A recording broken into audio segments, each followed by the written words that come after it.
Bugun milliy sertifikatda tushgan savolimiz. Demak, fx funksiya beryapti, fx funksiyani tog' deyapti.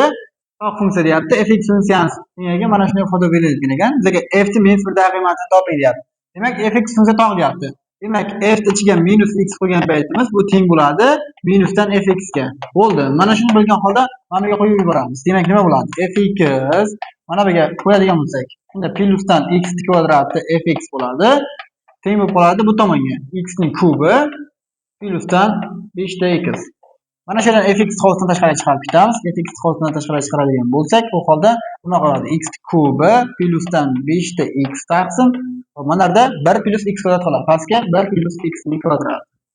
Bo'ldi. Demak, f bizga minus 1 da qiymətini so'rayapti. Demak, f ni minus 1 da qiymətini qo'yadigan bo'lsak, tepaga mana bu minus 1 bo'lyapti. Bu minusdan 5, mahrajda 2 bo'lyapti. Demak, bu minus 6 taqsim 2. Ya'ni minus 3 ga teng bo'lar ekan. Agar videomiz sizga yoqqan bo'lsa, videoga like bosishni va kanalimizga obuna bo'lib qo'yishni unutmang.